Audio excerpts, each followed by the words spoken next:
You're an experienced playwright, and you've been writing plays for young audiences for many years now.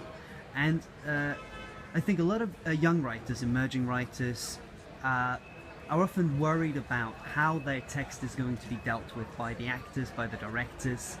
What is the writer's place in the theatre? Is the text going to be ruined when somebody else starts interpreting it? All of those questions. What is your experience of the collaboration and the collaborative nature of theatre? I think the situation in Denmark is a bit different from here in England. Most of the plays in Denmark are commissioned. It's some kind of theme attached to it, like, could you please write about this? And I'm trying to get away from that, because I think that collaboration is great, but what the things we tend to agree upon in a group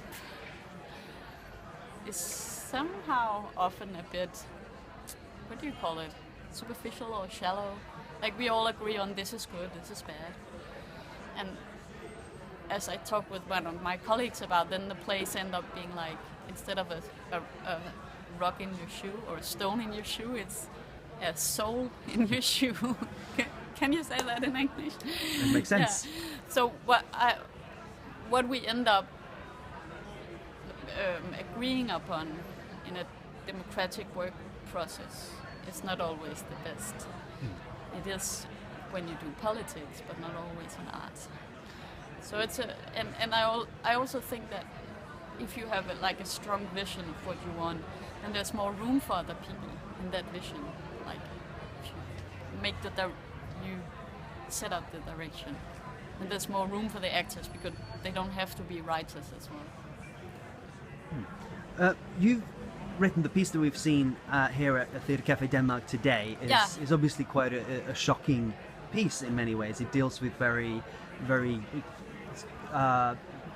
harsh themes. Yeah. Do you think there are any limits to what themes can be dealt with in theatre for young audiences? No, not really, because as there was a... Oh, let me start again. No, I don't think... I think because the young kids are experiencing these things.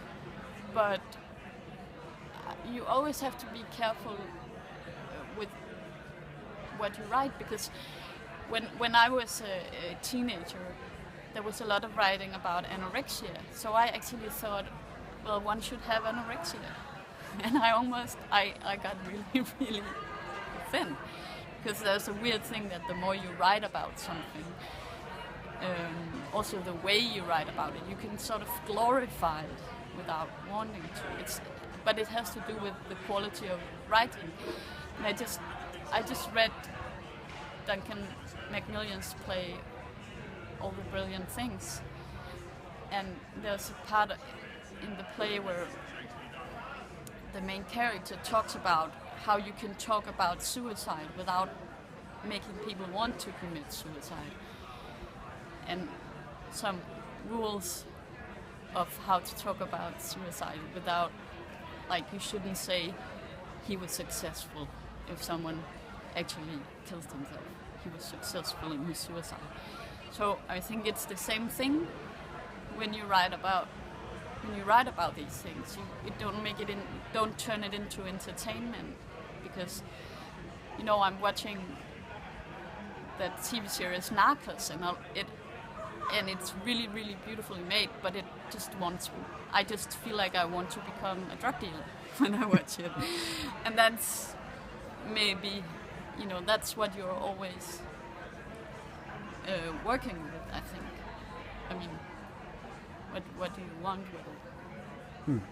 If you were going to, say, coach or mentor a young playwright or an emerging playwright just about to write their first play for a young audience, what would be your advice? Would there be anything in particular you would make them think about or consider? Would be write for the kids, not for the teachers. That's rule number one, because we tend to... At least in Denmark, it's the teachers or the grown-ups who buy the tickets, and bring their classes and decide.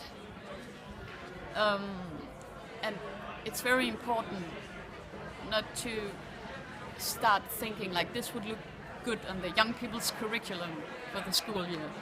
Because once you start looking at it that way, it obviously dies. But like, write for the kids and don't be afraid of the kids, because I think that no one is as cool as a teenager. They look so extremely cool, and you can want to get them on your side. And, but that's at least a problem I can have. So it's tell what's important for you, and they will probably understand it. I mean, even if you are a nerd and want to write about the life on the bottom of the ocean, they will probably be interested. Yeah. Wonderful.